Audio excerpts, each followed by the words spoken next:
Olá, pessoal, boa tarde. Boa tarde a todos. Bom, estamos iniciando mais um bate-papo astronômico, né, organizado pelo Observatório Astronômico da UFSCar e pelo Grupo de Astronomia da UFSCar, né. Hoje a gente tem a participação, né, do Gabriel Gonçalves Silva, né.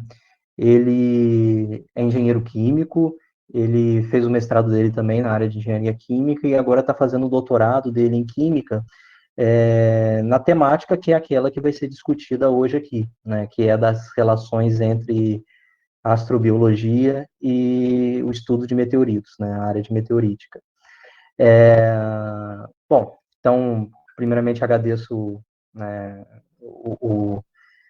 por ele ter aceito, né, a participação, né, de vir aqui compartilhar um pouco desse conhecimento que ele possui, dessa área específica, né, e, logicamente, agradeço a todos aqueles que estão aí assistindo, seja pelo Facebook, na live, seja aqui no Google Meet, onde tem algumas pessoas reunidas, né, para fazer perguntas, comentários, enfim, né. Então, mais uma vez, então, Gabriel, eu agradeço pelo seu aceite, né, em participar, e, assim, meio que como um padrão, aquilo que já foi feito na outra live também, né, eu tenho uma pergunta que eu sempre faço de início, para a gente começar a conversar, né, que é como começou o seu contato com a astronomia, né. Bom, então, bem-vindo, Gabriel, e conte aí pra gente, né. Opa, aparentemente o Gabriel acabou de cair aqui na sala, né? Vamos esperar um pouco aqui que ele já deve estar retornando, né? Bom, enquanto isso, eu vou fazer alguns comentários aqui sobre a programação das atividades, né? O que a gente vai ter nos próximos dias. E o Gabriel já está retornando, ele já está avisando que teve um problema no computador, mas ele já está voltando. Bom, mas só adiantando aquilo que a gente vai ter nas próximas semanas, né? A gente programou, né, algumas atividades, bate-papo, né, bate-papo astronômico, esse mesmo tipo de atividade do Observatório e do Grupo de Astronomia da UFSCar, envolvendo discussões sobre o uso de softwares de astronomia, né, seja para apoio, né, a observação do céu, né, ou mesmo alguns específicos para tratamento, para análise, para registro, enfim, né, para várias possibilidades, né. Além disso, a gente vai ter uma atividade, né, um bate-papo astronômico com a participação do professor Marcelo, do departamento, da área de paleontologia lá da UFSCar, né, que vai falar um pouco sobre algumas relações entre paleontologia, também buscando um pouco a questão dos meteoritos, né, o estudo de rochas e outras questões mais, né. E além disso, a gente tem outras programações que a gente está aos poucos planejando, e a gente vai sempre colocando, divulgando na página do Facebook do Observatório. Já vi aqui que o Gabriel já retornou, né? Então já vou passar um pouco a bola para ele, né? Então, não sei se deu tempo de você ouvir a primeira pergunta que eu te fiz, Gabriel, Não, mas basicamente, né, você trazer um pouco como que foi esse contato seu com a astronomia, né? Como que tudo começou, né? sim. Então, Desculpa, bem-vindo. desculpa, meu computador resolveu travar justamente agora, mas acho que voltou ao normal. Vamos ver se ele não vai dar nenhum problema. Tá me escutando direitinho? Sim, Tranquilo? sim, perfeito. Maravilha. Nossa, então, o gosto da astronomia, para mim, uma coisa assim, começou desde cedo. Eu sou do interior, eu sou de uma cidade pequena, eu nasci em Garça, morei até meus 12 anos em Galho, uma cidade de 7 mil habitantes aqui no interior de São Paulo. Então, eu sempre tive um céu muito bom, eu sempre pude observar as estrelas, sempre achei muito interessante. E minha mãe sempre teve um gosto muito grande por astronomia, ela me passou essa paixão. E aí, com o passar do tempo, o que era uma curiosidade, um gosto, acabou passando a ser uma coisa mais séria. Na UFSCar mesmo, eu tive a oportunidade de participar do grupo, Mando um oi aí para toda a galera do grupo de astronomia da UFSCar. Eu estava aí quando tudo começou, lá por 2009, 2010. Parece que foi ontem, ver a construção do observatório e tal. E aí, com contato com o Gustavo Rojas, com um grupo de astronomia, que eu comecei a ver que era possível trabalhar com astronomia, fazer coisas interessantes com astronomia. Eu sentia que eu não era capaz de ser astrônomo, eu tinha muito medo toda a carga matemática que a física trazia, né? Ainda mais quando eu tive mais contato com o pessoal da física, eu tinha muito medo de tudo isso, mas assim, eu comecei a encontrar o meu espaço dentro da astronomia. Eu sempre tive um gosto também grande por química, geologia, eu achava tudo isso muito legal e acabei juntando tudo isso na parte dos meteoritos, né? Os meteoritos foram a intersecção, a união de tudo para mim. Foi quando eu comecei realmente a trabalhar afinco nisso, aprender sozinho sobre um pouco de astronomia, um pouco sobre meteoritos, etc. E lembro também que foi uma oportunidade do Gustavo sobre alguns eventos de astronomia no ENASH, etc. Depois, um evento que teve de astrobiologia, que teve participação de pessoas do grupo, que eu comecei a ter mais contato e que acabou virando aí o contato meu para o meu doutorado, que agora é realmente focado em astrobiologia. Ah, legal. Né? Então, de certa forma, quando você participou do início lá do grupo, né? Tem aquela frase, né, que o pessoal fala brincando, né? Só tinha mato quando você chegou. Né? No caso do observatório, de fato, né? Acho que só tinha mato lá antes dele ser construído, né? O observatório foi inaugurado em 2015, mas o grupo de astronomia já funcionava ali desde 2008, 2009, né? Que é quando você começou a participar, né? Ah, legal. Bom, eu vou ficar sempre de olho aqui para ver se já está chegando alguma pergunta, alguma coisa, mas enquanto não chega a pergunta, e eu motivo o pessoal a perguntar, tá? Porque a ideia é um bate-papo mesmo, né? Mas eu vou mandando outras perguntas aqui enquanto não chega alguma coisa, tá? Então, outra pergunta, né? Bom, a temática, né? A temática desse bate-papo, né? Astrobiologia meteorítica, né? O que seria cada uma dessas coisas, basicamente? Eu sei que é uma pergunta que pode ir embora, né? Com muita coisa, né? Mas, assim, como que você explicaria o que seriam essas áreas, né? Nossa, se me deixar, eu falo um dia inteiro sobre isso, porque são as minhas paixões, são o meu maior interesse. A meteorítica realmente o estudo dos meteoritos, é ter a oportunidade da gente entender e conhecer mais sobre os meteoritos. E assim, quando eu era pequeno, eu achava que meteorito simplesmente era uma curiosidade, uma coisa interessante. Poxa, eu achava a astronomia meio paradona, né? Então, eu queria tocar. O Gustavo brincava que a astronomia não é uma ciência que não é tátil, né? Mas o meteorito dá essa oportunidade. Então, eu queria, nossa, poder tocar numa rocha que veio do espaço, uma coisa assim.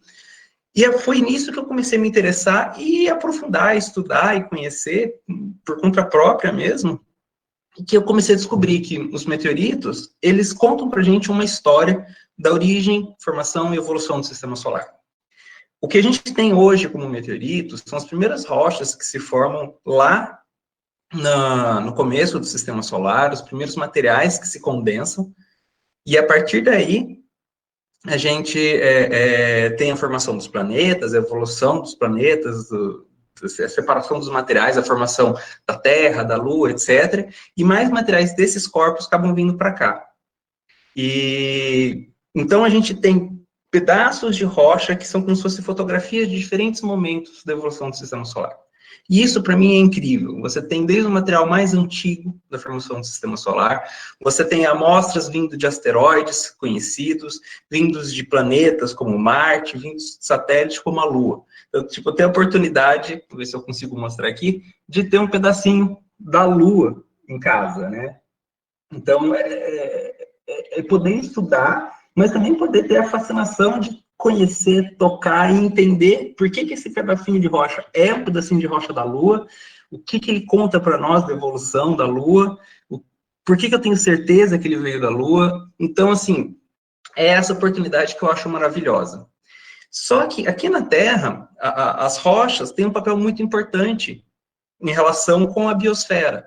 Nós temos as bactérias que consomem as rochas e transformam em solo, as árvores e fungos que utilizam esse solo, os animais que estão sempre em contato. Então, tem uma conexão, e essa conexão é esperada que aconteça também no espaço. Então, entender a interação das rochas, solos e etc., com a formação desses planetas, a possibilidade da vida nesses planetas, é uma oportunidade incrível. Então, aí entra a astrobiologia. A astrobiologia, ela é muito ampla, ela tenta responder para a gente a origem da vida na Terra, a evolução da vida na Terra, a possibilidade da vida na Terra, a vida fora da Terra, e como que ela existiria lá, e também a possibilidade de pegarmos a vida terrestre e expandir para outros locais do espaço. Então, é muito amplo, e a gente tem que entender bem como que a vida interage com o universo. E tendo essas amostras de Marte, da Lua, de asteroides aqui, a gente consegue entender um pouco melhor como que a vida terrestre pode interagir com isso. E foi paixão à primeira vista, né?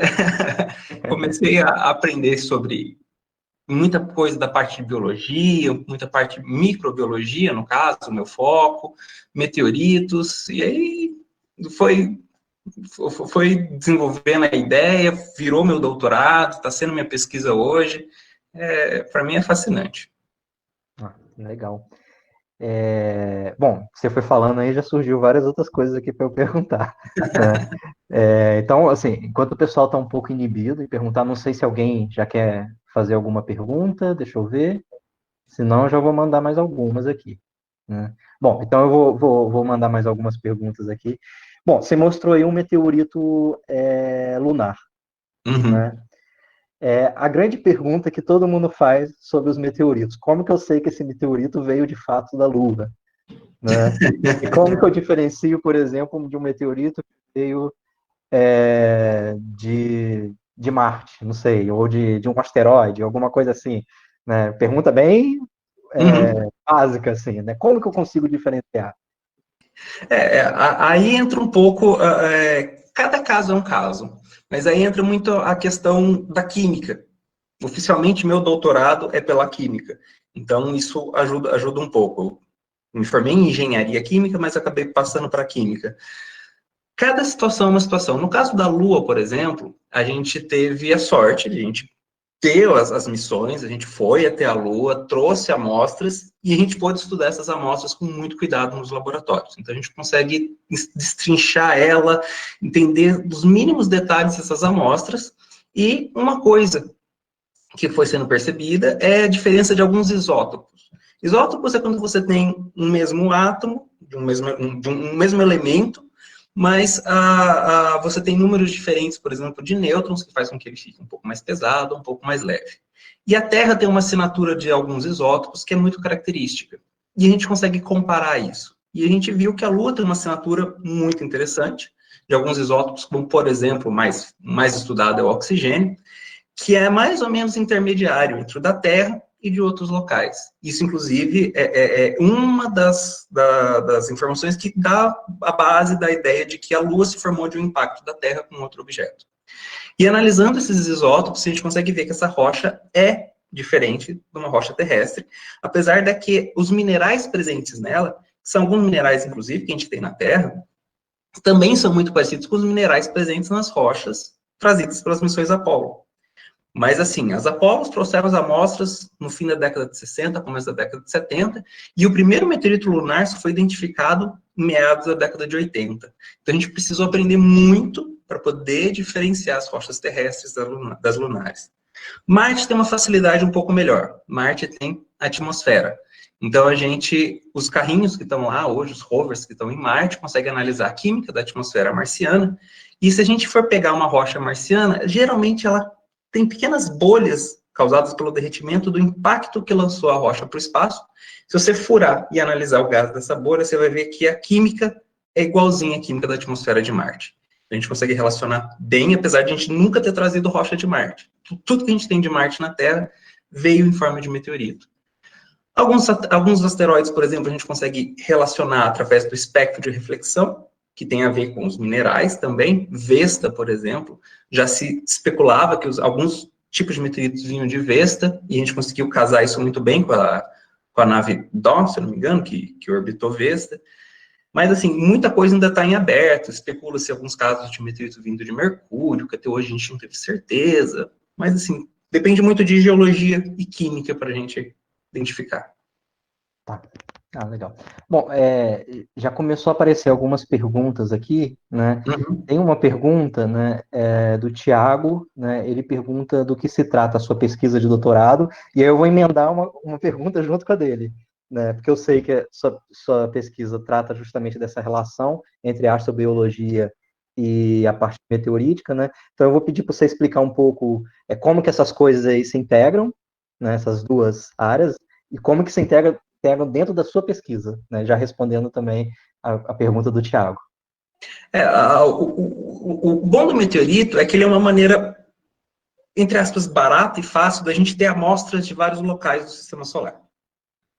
Então, assim, a primeira ideia, a primeira aproximação é buscar por sinais de vida nesses meteoritos. Se a gente pegasse uma rocha da Terra que caísse na Lua, e provavelmente tem rocha terrestre na Lua, se a gente fosse da Lua, a gente ia tentar entender aquela rocha para saber se tinha vida na Terra. A gente faz o contrário. A gente tenta ver se dentro das rochas lunares ou das rochas de Marte a gente identifica alguma coisa de vida. Isso foi feito principalmente no meados da década de 90, que teve aquela história daquele meteorito marciano encontrado na Antártica, que se especulou que poderia ter vida. Muito foi discutido, muito foi confrontado. Hoje se acredita que não era um indicativo de vida, por vários fatores, mas, assim, elas dão essa possibilidade de a gente tentar entender a vida lá. E tem a possibilidade também de a gente entender como a gente poderia colonizar.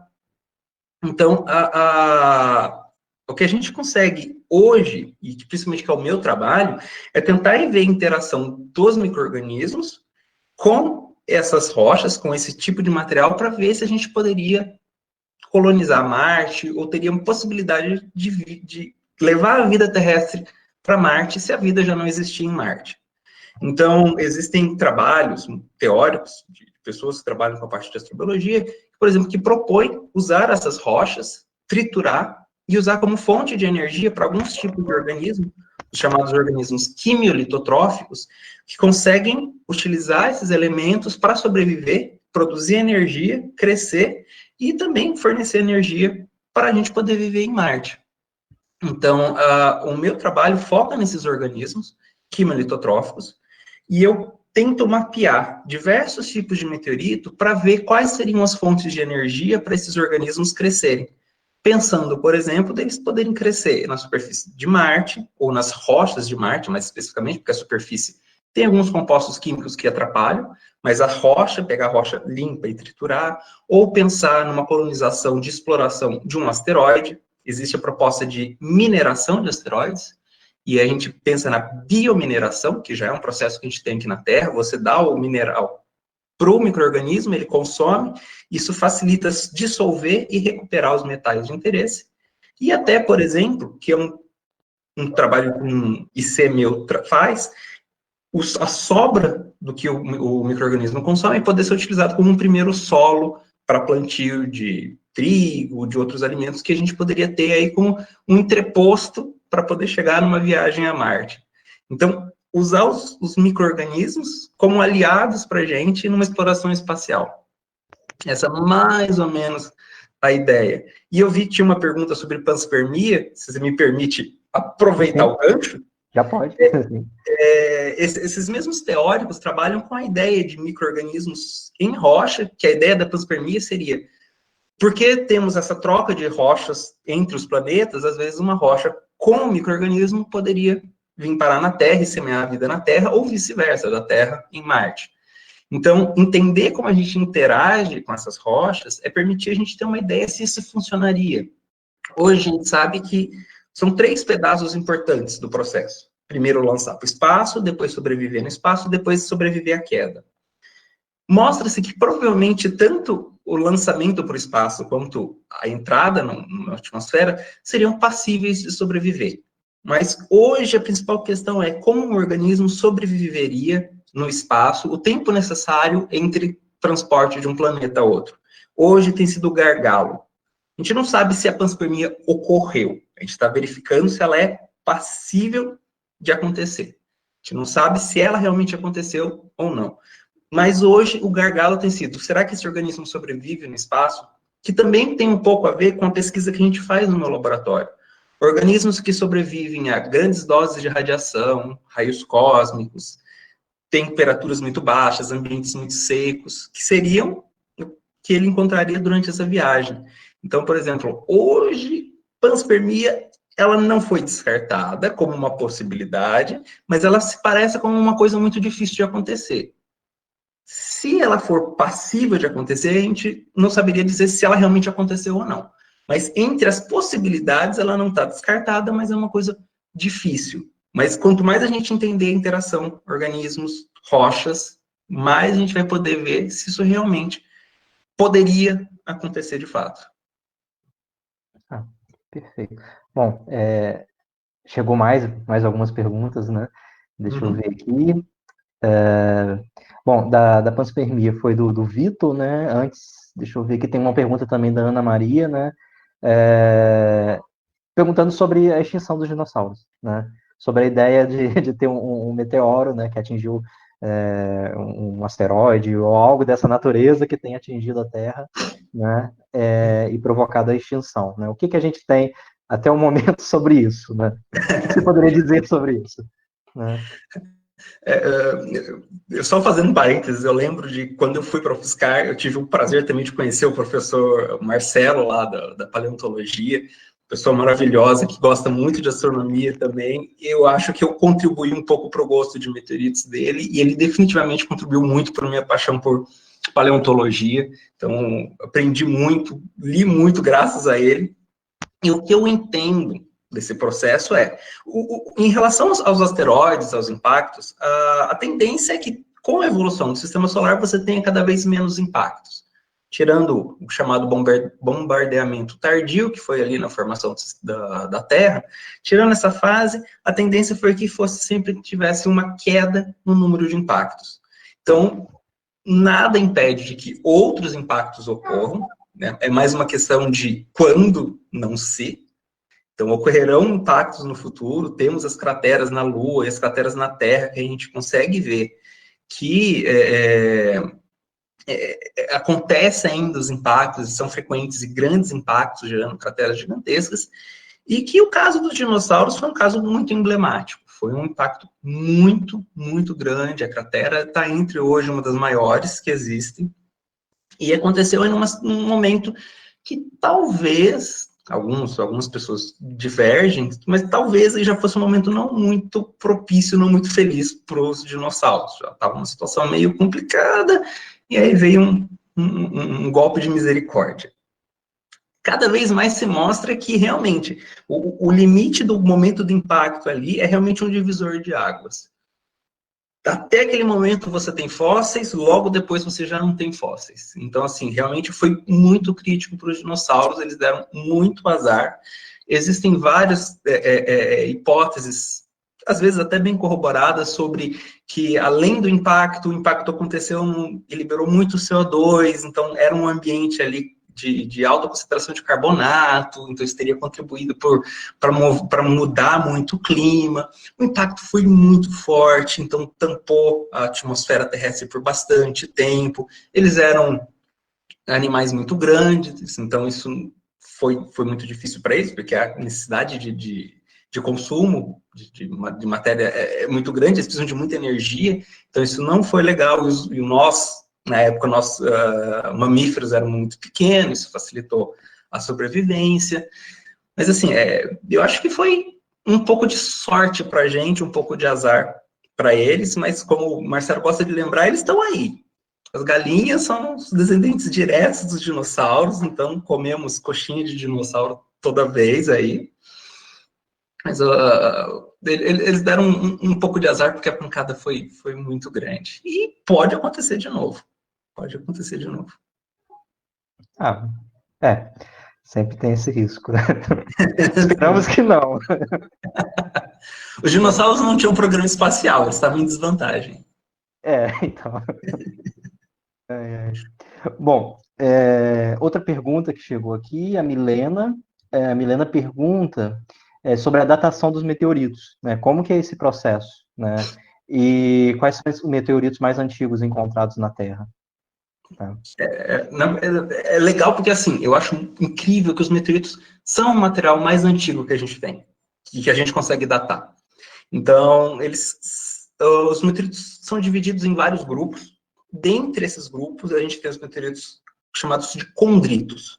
Os condritos, que são do grupo que é mais comum de cair, porque são os restinhos da formação do sistema solar, eles se formam ali no momento onde você tem a grande nuvem de poeira condensando nas primeiras rochas. Então, é um material muito, muito, muito antigo, e a gente consegue ver que há uma sequência de condensação, dependendo do ponto de fusão, de evaporação de cada um dos minerais. Dentre esses minerais, a gente tem principalmente, dentro dos meteoritos, a gente tem um material chamado CAI, que são inclusões ricas de cálcio e alumínio, que tem aí pontos de fusão e evaporação muito, muito altos, que indicam que eles foram os primeiros minerais a se condensarem nessa nuvem. Então, fazer a datação desses grãozinhos, daí, basicamente, é o que a gente utiliza como marco do nascimento do sistema solar. Ali, a certidão de nascimento é marcada pela formação desses grãos, esses grupos de minerais chamados cais. A datação, se eu não me engano, foge um pouco da minha área, mas se eu não me engano, é a datação através de urânio e outros isótopos filhos, ou uma sequência de samário. Agora, eu não tenho certeza se é urânio, samário, mas são isótopos que aguentam muito, muito, muito tempo. E eles que dão essa datação, hoje, da formação do sistema solar, de aproximadamente 4,65 bilhões de anos. Eles são os primeiros minerais a se formarem. Pouquíssimos milhões acho que 1 ou 2 milhões de anos depois, começam a se formar os chamados côndrulos, que dão nome ao meteorito, que são pequenas esférulas de rocha meio vítrea, que aí se você cortar o meteorito, você consegue ver essas bolinhas dentro dele, e aí você tem toda a condensação desses minerais e a formação dessas primeiras rochas, mais ou menos nessa época. É interessante que a gente também, se a gente tiver a sorte, a gente pode encontrar em alguns tipos de meteorito, principalmente os meteoritos carbonáceos, que se formam mais longe do Sol, alguns grãos micrométricos e nanométricos, que são as chamadas grãos de poeira pré-solar, mais ou menos assim a tradução, que são grãos como diamantes ou carbetos de silício, que se formam em estrelas que estão morrendo, em supernovas, e esses microgrãos podem ficar presos nesses meteoritos, e eles datam de antes do sistema solar. Só que, por ter uma química muito simples e não ter muitos elementos de datação, é muito difícil dizer qual é a idade deles. Teve uns trabalhos recentes aí que estimaram, em alguns casos, até 7 ou 9 bilhões de anos, não me lembro certinho. Esses microcristais seriam os mais antigos materiais que a gente tem acesso, que estariam dentro dos meteoritos que se formam há 4,65 bilhões de anos. Esses condritos, então, são os meteoritos mais antigos, e aí depois você tem a evolução do sistema solar, separação de rocha e metal, formando núcleos, etc. E aí você começa a ter meteoritos mais recentes, né? Então, alguns milhões de anos mais novos, até meteoritos aí de 600 milhões, 1 bilhão de anos, que seriam os mais recentes, por exemplo, de Marte, que indicariam um vulcanismo mais recente de Marte. Mas a gente está sempre falando aí na escala de bilhões de anos. Bom, deixa eu ver aqui. Outra pergunta, né? A equação de Drake, né? O modelo lá probabilístico, né, para estimar civilizações extraterrestres na Via Láctea, né? Como que você vê essa equação? A pergunta é basicamente essa, né? Essa equação e esse tipo de pergunta é um dos mais interessantes que a gente tem dentro da astrobiologia. Ela sempre surge porque realmente é uma proposta muito simples do Drake, tentar equacionar e ter uma ideia de quanto que a gente teria de vida, mas com o passar do tempo, cada pedaço da equação vai ficando mais difícil de se estimar. Mas é um exercício muito legal, eu acho que sempre foi uma proposta de exercício muito legal de trabalhar com essa equação. dentro do que a gente sabe e dentro do que a gente tenta estimar com nossos parcos conhecimentos hoje. Então, assim, dentro da astrobiologia, ela é uma questão muito interessante, principalmente para o pessoal que trabalha não só com a busca de vida dentro do sistema solar, mas fora do sistema solar, pensando na galáxia de uma maneira geral, ou no universo. Eu tendo a ser um pouco otimista em relação a ela. Então, assim, os meus resultados geralmente aí acabam levando a formação de vida em vários locais da galáxia. Mas a ideia é, primeiro você começa a tentar a pensar quantas estrelas existem, quantos planetas existem, quantos planetas estariam em uma condição favorável à vida, ou pelo menos à vida como a gente conhece, e cada vez mais a gente tem conseguido preencher essas lacunas com um conhecimento mais sólido. A descoberta antes a gente estimava que, nossa, planetas além do sistema solar seriam uma dúvida, será que eles são comuns ou será que a gente deu sorte? E de repente a gente começa a ver descobertas de cada vez mais planetas, cada vez mais planetas, cada vez mais planetas em ambientes com possibilidade de vida, como a gente conhece, outros ambientes que a gente tem explorado junto com a astrobiologia, a ideia de ambientes extremos, então vida aguentando temperaturas muito altas, muito baixas, alta radiação, alta pressão, isso vai expandindo os limites, as possibilidades, então isso alimenta o meu otimismo, até que começa a chegar nos pontos que a gente não sabe tão bem se a vida seria uma consequência prática das reações, ou será que a gente deu sorte de, num cantinho da Terra, a reação certa acontecer? Aí já começa a ficar difícil. Eu tenho por mim que parece que, tendo a química correta, a vida acaba sendo uma possibilidade alta de acontecer. Daí, dizer que temos vida inteligente, etc., já é mais complicado. A gente passou 4 bilhões de anos da Terra, tendo uma vida, entre aspas, não inteligente, porque a inteligência é uma discussão à parte, não vou entrar em detalhes, mas aí, 3 bilhões de anos de vida unicelular, basicamente, 1 bilhão de anos sem uma vida desenvolver uma característica inteligente, e a gente está ali numa fatia minúscula de tempo onde a gente está presente, está tentando entender o universo. Então, eu já tenho uma dificuldade de arriscar sobre a questão da vida inteligente, mas eu acho que a vida em si, dentro das possibilidades do tamanho do universo, da quantidade de estrelas, de planetas que a gente parece perceber, eu sou otimista em dizer que deve ter vida por aí. Inteligente, eu já não sei dizer, mas que deve ter vida por aí, deve ter. Eu acho. Bom, relacionado a isso, surgiu uma pergunta que, mas daqui a pouco eu mando, porque a Carolina, acho que ela quer fazer uma pergunta. Então, Carolina, você quer fazer a pergunta no áudio? Oi, eu quero sim. Eu faço parte do grupo, né, de astronomia atual e também faço biologia na UFSCar e a minha área é microbiologia. E eu me interesso muito pelo tema, eu sou uma das poucas biólogas do grupo, né, de astronomia da UFSCar, e é o meu tema de estudo também. Então, é uma pergunta um pouco mais técnica e um pouco de interesse pessoal também. Eu queria saber a sua opinião sobre esse nicho no mercado, assim, no mercado de pesquisa, esse nicho da astrobiologia, o futuro, como você enxerga?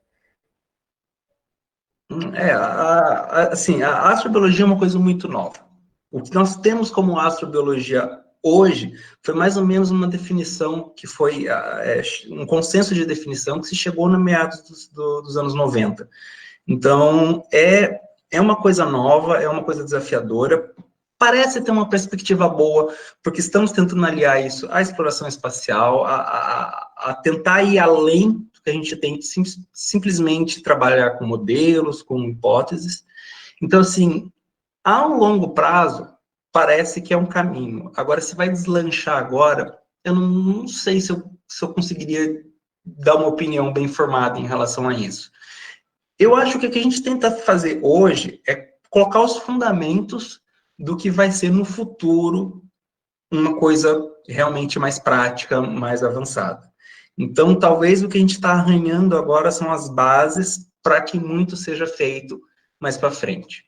Mas eu acho que a astrobiologia, pelo caráter multidisciplinar e interdisciplinar, ele tem muitas vertentes muito interessantes. Por exemplo, da mesma forma com que a exploração de organismos extremófilos abriu campos maravilhosos dentro da biologia, da biotecnologia, a TAC, polimerase, por exemplo, que é o exemplo mais famoso, que seria o desenvolvimento de toda uma técnica que revolucionou a pesquisa em biologia e biotecnologia, surgiu de um interesse por organismos que sobreviveriam em ambientes extremos. A gente tem que pesquisas hoje sobre esses tipos de organismos, de ambientes, de possibilidades, podem lançar diversos ramos de interesse no futuro para desenvolvimentos químicos, na biologia, na biotecnologia, na astronomia. Mas a astrobiologia em si, eu não saberia dizer se ela vai deslanchar dentro do nosso tempo de vida ou se é uma coisa mais para o futuro. Eu acho assim, hoje o que eu tenho de esperança é trabalhar nisso para criar esses fundamentos. Se eu vou ver ser aplicado, ser desenvolvido na astrobiologia, ou simplesmente os ramos correlatos, eu fico na esperança de que a astrobiologia vai deslanchar. A gente brinca dentro da engenharia química que os primeiros engenheiros químicos vislumbravam o petróleo como uma possibilidade futura e, de repente, a indústria petrolífera bombou, etc. Meados dos anos 60, 70, alguns pensaram no etanol e hoje é uma realidade. Eu acho que a gente está nesse momento aí de inflexão da astrobiologia. Se ela vai decolar ou se ela simplesmente vai fomentar outras áreas, não sei dizer. Mas eu tenho esperanças de que ainda em vida a gente vai ver isso se desenvolver e crescer as áreas. Hoje a gente tem basicamente 2 grupos no Brasil de pesquisa em astrobiologia, Rio de Janeiro, São Paulo. Eu espero que com o tempo se deslanche pelo país, vire uma matéria, vire um curso, quem sabe. Assim como, por muito tempo, né, os cursos na verdade, as pessoas que iam para a área de astronomia faziam um curso de física e depois iam para a astronomia, né, e hoje em dia você já tem os cursos de graduação pelo país, né, na área de astronomia. Não são muitos, são muito poucos, na verdade, ainda, né, mas comparado a zero, né, que era antes, né, Sim. Então, é a tendência assim como a área de biotecnologia também, né, que até pouco tempo não tinha nas universidades os cursos de biotecnologia, e hoje em dia é algo que já fez um boom aí nas universidades. Bom, deixa eu ver se eu tenho umas perguntas guardadas aqui na minha mente, né, deixa eu verificar se tinha alguma, mas eu acho que eu já vou colocar, então, uma pergunta minha. Seguinte, pegando um pouco o link daquilo que você tinha comentado antes, né, falando lá da equação do Drake, né, de possibilidade de vida extraterrestre e tal, né, e em um determinado momento lá você comentou, a gente não sabe, né, se vai ser vida inteligente, né, e aí puxando um pouco até da ficção, né, que é algo que é tratado às vezes na ficção, né, a gente não sabe nem se vai ser se encontrar uma vida, se ela é baseada em carbono, né. Eu lembro de um texto que certa vez eu li, eu não lembro exatamente qual é o texto neste momento, né, mas que falava sobre vida com base em silício, e se os extraterrestres que tem lá a vida baseada em silício, né, fossem invadir a Terra, né, eles não iam comer, né, não iam se alimentar de nós, iam se alimentar dos prédios, e não da gente exatamente. Né? Bom, mas o que você poderia dizer assim, sobre essa questão de ter uma vida que não seja baseada em carbono, né? Muito é questionado em relação a isso. Claro que a gente tem um viés muito grande de olhar para o carbono, porque estamos aqui baseados no carbono. Então, assim, existe esse viés tanto na parte de pesquisa que talvez a gente não conheça muito bem o silício a ponto de dizer muito. Mas o que a gente tem por hoje é que a versatilidade do silício talvez não seja tão grande. Mas, assim, de maneira geral, aqueles átomos ali naquele cantinho da tabela periódica, eles têm um poder muito grande. Oxigênio, carbono, nitrogênio, silício, enxofre, eles têm uma capacidade muito boa de desenvolver uma química mais complexa. silício não sendo tão versátil, não tira ele do caminho. Hoje a gente tem, por exemplo, a nossa vida muito baseada no carbono, mas a gente esquece completamente o nitrogênio, que é um elemento que tem uma versatilidade legal, não tão grande como o carbono, mas ele tem uma possibilidade muito legal de ser explorada que a gente não observa tanto. Então, talvez, assim, hoje a nossa vida, por mais que ela utilize aqueles átomos ali, ela negligencia o silício. Eu imagino que a possibilidade do silício entrar nessa brincadeira seria também entrar em todo o círculo que tem dos átomos ali naquele cantinho. Então, incorporar o silício numa brincadeira junto com o carbono, nitrogênio, oxigênio, talvez a proporção que nós tenhamos hoje de vida, muito mais voltada para o carbono, talvez seja alterada. Em vez de você ter tanto carbono, você teria um aumento da possibilidade do uso do nitrogênio, a entrada do silício em alguns casos, ou de outros elementos, já que a gente tem que lembrar que a vida depende também de metais, a gente tem ferro no sangue, cálcio nos ossos. Então, eu acho que, sim, totalmente baseada no silício, eu acho meio difícil. Não sou químico da área do silício, talvez alguém que trabalhasse mais com isso poderia ser mais categórico em alguma afirmação, mas eu imagino que ele poderia entrar, ajudar, mas não ser a molécula base.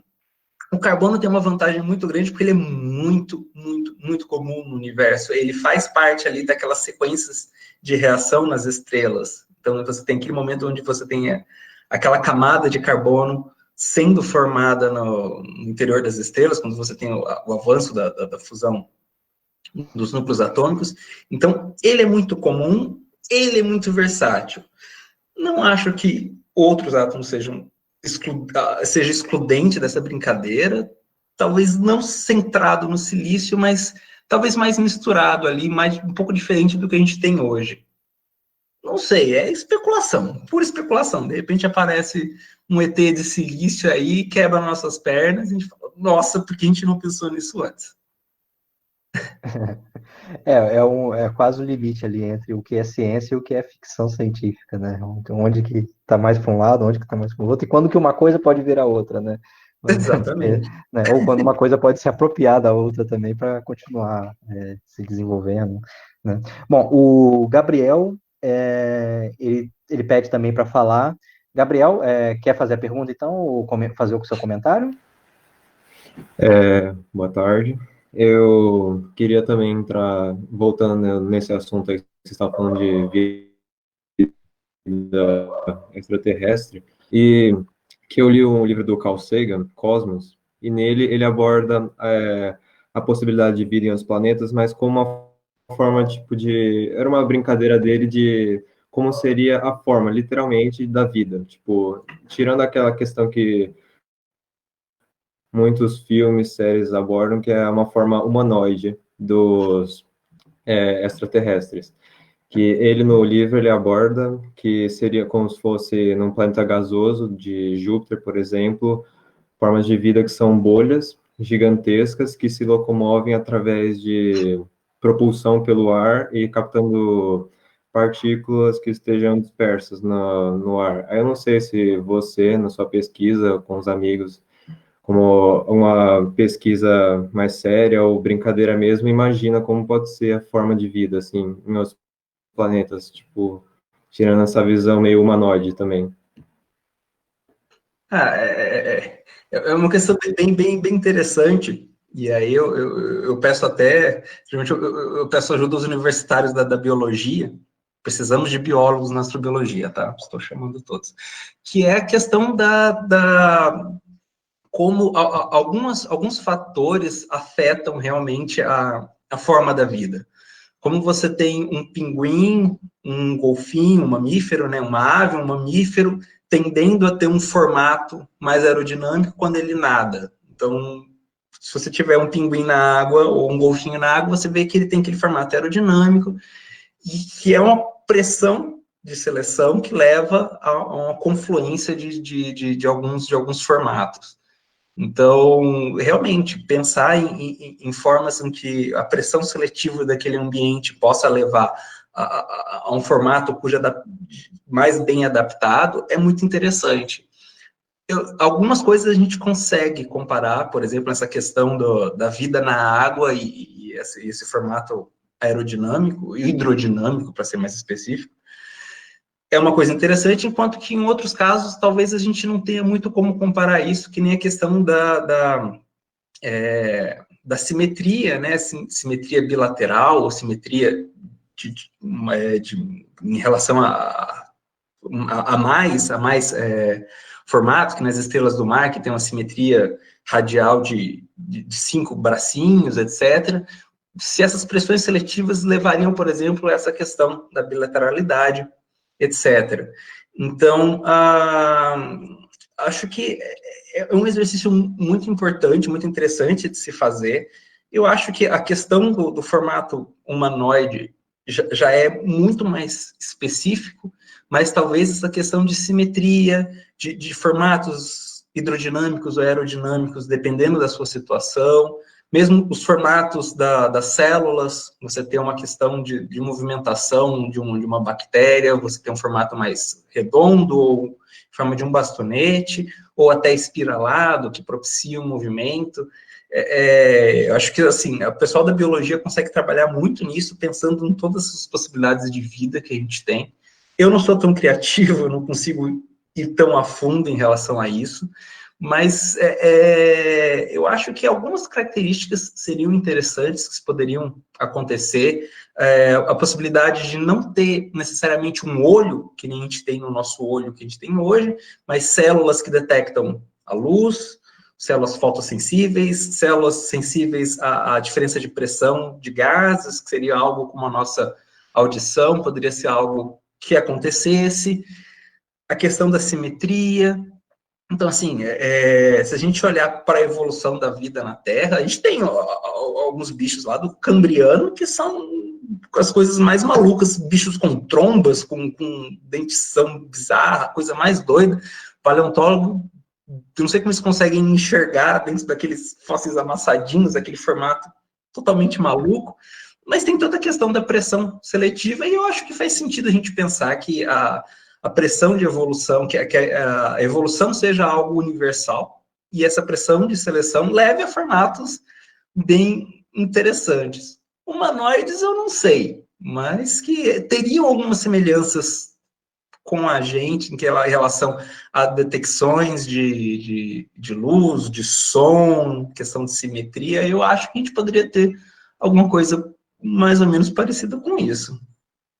Especulação, não sei. Deixa os biólogos. Bom, deixa eu ver se tem mais perguntas aqui. Eu tenho uma pergunta para fazer. Bom, vou fazer a pergunta já. Voltando lá um pouco lá na questão dos meteoritos, né? Você comentou lá de certa forma, da caracterização dos meteoritos, né? De como que você identifica que um meteorito é de determinado lugar, né? E além, por essa caracterização química que é feita mesmo, né, do material, né, a gente tem uma classificação de meteoritos, né? Você tem você tem meteoritos, né, com diferentes composições, né? De certa forma, essa composição vai dizer um pouco de onde que ele é, né? Você poderia falar um pouco mais desses vários tipos de meteoritos que tem, né? Você poderia comentar um pouco isso?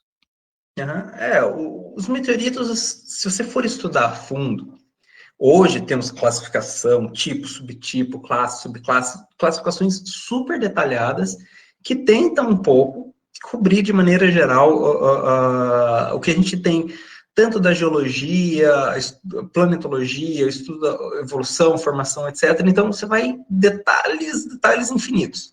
Mas, de maneira geral, o que a gente tem são 3 grupos básicos de classificação em relação à composição, que são os meteoritos que a gente chama de rochosos, os meteoritos ferrosos e os meteoritos ferro-rochosos. Então, você teria, basicamente, rocha, metal e um intermediário entre eles. E para a gente poder entender a evolução, geralmente a gente divide os rochosos em condritos e acondritos. Então, falando de maneira geral, esses 4 grupos, condritos, acondritos, ferrosos, ferro-rochosos. Em questão à origem, os condritos são os primeiros a se formarem no sistema solar. Eles são oriundos ali daquela grande massa de poeira que rodava em torno do Sol, e são basicamente uma mistura de material particulado muito fino, de origem rochosa, um pouco de material particulado de origem metálica, consequência aí das explosões de supernovas que chegam até a formação do níquel e ferro, antes de não conseguir mais liberar energia na fusão nuclear, e essas duas poeiras se misturando com os côndulos, que são essas bolinhas, que simplesmente são a parte de rocha que estava mais próximo do Sol, derreteu por causa do calor solar e misturou. Então, misturou a bolinha de rocha, o pó de rocha e o pó de metal. E isso forma as primeiras rochas, que são os condritos. Se você está mais próximo do Sol, você vai ter um ambiente mais redutor, então você vai ter muito metal. Você vai se afastando, você vai ter o vento solar sopra um material volátil, então a água, metano, essas coisas, é jogada para fora, para a parte mais longe do sistema solar. Então, quanto mais longe você vai ficando do Sol, mais oxidado vai ficando. Oxidado é o metal deixando de estar na forma de flocos metálicos, começando a ser incorporado às rochas. E mais longe ainda, você vai ficando tão longe que você tem incorporação de carbono, moléculas de moléculas orgânicas, algumas moléculas orgânicas complexas. Então, a gente tem aí um degradê, que algumas pessoas brincam que é a estratigrafia do sistema solar. Então, você vai tendo as rochas mais reduzidas, até você tendo as rochas mais oxidadas, ricas em carbono. E isso dá origem aos planetas. Essas rochas vão se misturando, vão se chocando, e aí, por exemplo, a Terra, uma das hipóteses mais aceitas é que a Terra se formou mais ou menos próximo do Sol, onde a gente está hoje, muito rica nesse material reduzido, mas que depois rochas dessa parte mais rica em carbono acabaram vindo para o interior do sistema solar, pela movimentação de Júpiter, e enriqueceu a Terra de matéria orgânica, carbono, água, tanto é que a isotopia da água que a gente tem na Terra indica essa mistura de água formada aqui e água vinda de longe. Então, a gente consegue entender isso por essas rochas iniciais. São os meteoritos condritos, que a gente chama de ordinários, meteoritos ricos em carbono são os condritos carbonáceos. Então, eles contam essa história de formação e toda essa diferenciação que a gente tinha no sistema solar. Formam-se, então, os planetas, os satélites, os asteroides. Alguns ficam pequenininhos, nada acontece, mas os maiores, que nem aqui na Terra, você tem o acúmulo de material radioativo normal da formação do sistema solar, material radioativo de decaimento muito rápido. Então, em poucos milhões de anos, se derrete, libera muito calor. Se você for um corpo muito grande, esse calor fica contido e você tem um derretimento. Esse derretimento faz com que a rocha e o metal derretam, mas a rocha e metal líquidos, é que nem água e óleo, se separam. O metal é mais denso, vai para o núcleo, naquela gravidade, ainda que pequena, do corpo, mas você consegue ter essa separação. Então, o corpo fica rico em metal no seu núcleo e pobre na superfície. É o que a gente tem aqui na Terra hoje. Você tem muita rocha e um núcleo composto principalmente de ferro e níquel. E esses corpos, então, passam por esse processo chamado de diferenciação, onde a superfície fica rica em rocha, e se as partículas essas rochas dessa superfície caem na Terra, a gente tem o que a gente chama de acondrito. A quer dizer não, em grego, eu acho, quer dizer não sem côndulos. Então, se você pegar essa rocha, você não tem os côndulos, indicando que ele passou por um processo de derretimento. Mas não tem basicamente muito pouco metal, porque esse metal vai para o núcleo. Então, o que a gente tem hoje de acondrito é a superfície de um corpo evoluído. Um asteroide, como o asteroide Vesta, que teve essa diferenciação, Marte, Lua ou outros corpos. O núcleo fica rico em metal, em ferro, níquel, e o que a gente tem hoje de meteoritos metálicos são antigos núcleos desses grandes asteroides, que inclusive ajudam a gente a entender como é o núcleo da Terra, porque a gente não tem acesso a esse núcleo. Então, seria o correspondente ao núcleo da Terra, é o núcleo desses asteroides. E às vezes fica uma pequena camada que não se separa totalmente, que fica uma mistura de metal e rocha, rocha mais densa, que está mais no fundo, com o metal, a superfície desse núcleo, que a gente tem os meteoritos ferro-rochosos, que são aí quase que um golpe de sorte, são muito raros e são muito bonitos, mas eles contam os acondritos ferrosos e ferro-rochosos contam a evolução desses corpos, e os condritos, a formação do sistema solar. Em suma, é isso. Tem os detalhezinhos, as picuinhas, mas é basicamente isso, os meteoritos. Bom, deixa eu olhar aqui se tem alguma pergunta. Né? Surgiu mais uma na minha mente, eu acho que eu vou mandar então essa pergunta. Né? Tá. Dentro dessa classificação, né, dos meteoritos, segundo a composição, né, e segundo os processos, como eles se desenvolvem, como eles se formam, né? Tá, a gente sabe que o meteorito é aquela pedrinha, né, que chega até a superfície terrestre, ok, né? Mas em termos dessas composições aí, né, existe alguma chance maior de um tipo de meteorito alcançar, ou seja, ser um meteorito, alcançar a superfície terrestre de acordo com a sua composição? Né? Não sei se deu para entender a pergunta que eu fiz, né? Tem alguma ideia sobre isso, né? Por que eu estou fazendo essa pergunta? Porque eu pensei também na raridade, né? Que também pode estar relacionada à entrada na atmosfera, à decomposição do material, alguma coisa assim. Né? Não sei se faz sentido isso que eu pensei agora, né? Não, na verdade faz bastante sentido, porque assim, os condritos são os remanescentes da formação do sistema solar. É o resto do material de construção que sobrou no sistema solar. Então tem muito material que desde aquela época nunca foi agregado a nenhum corpo. E principalmente ali entre Marte e Júpiter, você tem uma região de muita influência gravitacional de Júpiter, o que atrapalhou a formação de um corpo maior ali. Então restou muito material que não foi agregado. E mesmo os corpos grandes, como Vesta, Ceres, por ter muitos corpos de tamanho mediano ali, tamanho pequeno ou mediano, você tem muitos choques. Então você tem, naquela região, uma mistura de materiais evoluídos, diferenciados, mas muito, muito, muito material que nunca formou um corpo grande ou formou só pequenas pilhas de material que nunca evoluíram para um corpo maior. Então a gente tem muita sobra de material de origem condrítica, principalmente. Então, hoje, se a gente vê as quedas de meteorito, a gente tem quase que 90% de material rochoso, sendo que desse material, 95% do rochoso dentro disso é condrito.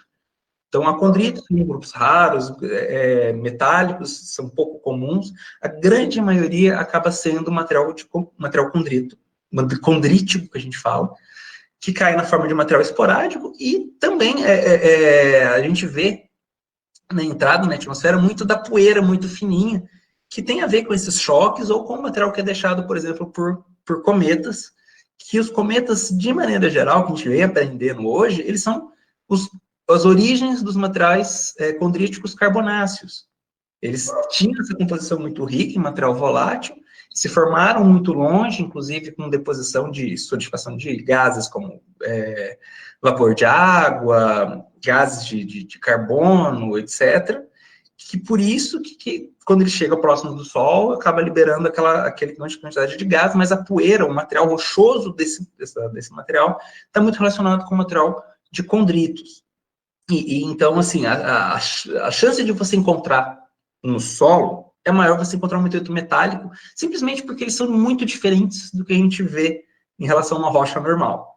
Então, eles acabam sendo encontrados muito facilmente. Mas, em queda, a tendência é que você tenha muito material de condrito, dos mais de 1.200 meteoritos que a gente sabe que caíram, que a gente tem um registro da queda, de observação da queda, grande maioria de material condrítico, e mesmo os meteoros que a gente registra, como nas redes de monitoramento, Bramon, etc., a gente vê que esse material ele parece ser realmente muito rico em material condrítico. Então, a nossa localização, o cinturão de asteroides e toda a evolução fez com que a gente ainda tenha hoje muita queda de material da origem de formação do sistema solar, material condrítico.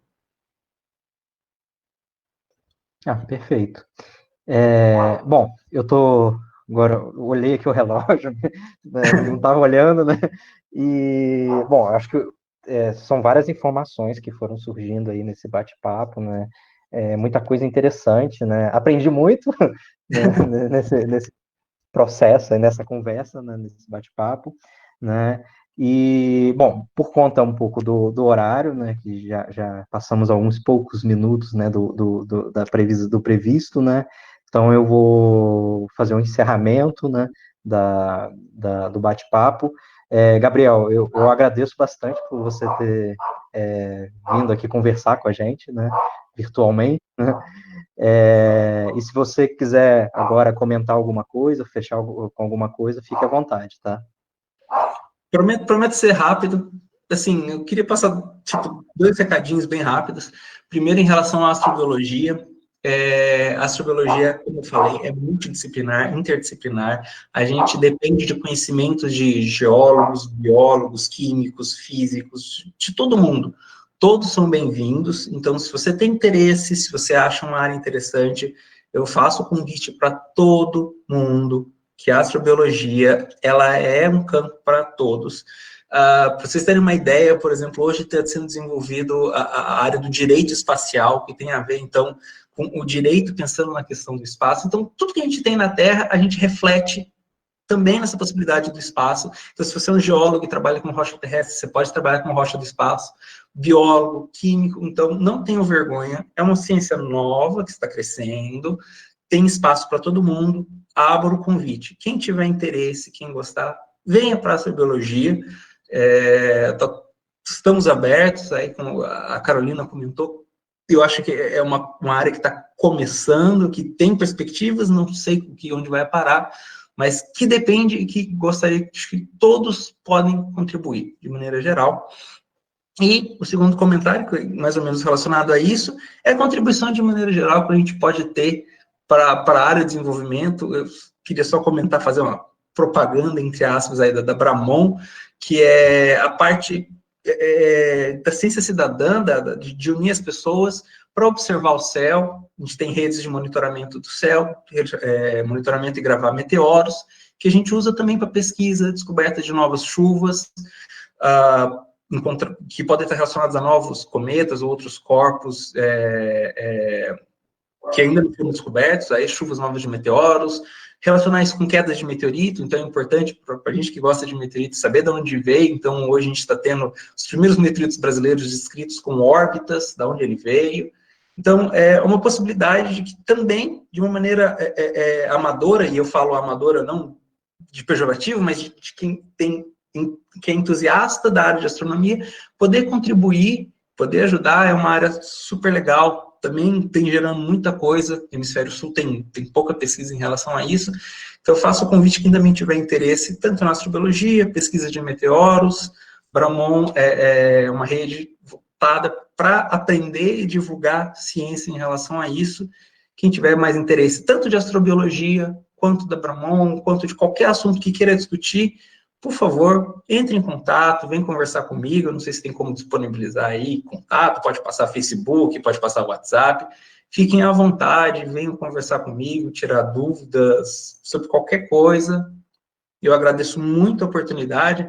Falar dos meteoritos, para mim, é uma paixão. Eu adoro ver as pedrinhas da Lua, quem gostar. E que é o Observatório da UFSCar, quem puder, depois, quando passar tudo isso, visitar. Tem os meteoritos da UFSCar, tem a área de divulgação, o professor Marcelo, o professor Marlon aí fazendo essa divulgação toda. Eu agradeço muito por poder ajudar, e estamos aí sempre na parceria. O UFSCar para sempre no meu coração, espero sempre poder ajudar o grupo e o desenvolvimento da pesquisa nessa área. Falei demais. Perfeito. Bom, então, mais uma vez, né, muito obrigado por ter vindo, né, conversar com a gente. Foi uma conversa muito rica, né, de informações, né, podemos aprender bastante.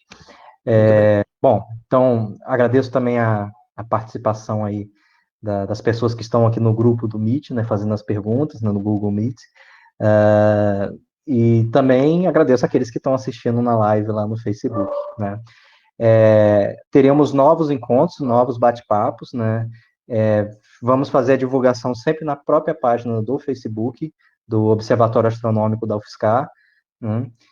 Então, quem quiser participar novamente, né? E quem estiver lá na live e quiser depois também se inscrever para participar aqui na conversa no Google Meet, também tem essa possibilidade. né? Então, futuramente a gente vai fazer a divulgação das dos novos bate-papos que teremos aí, tá? Então, agradeço a todos e terminamos por aqui. Obrigado, gente. Obrigado.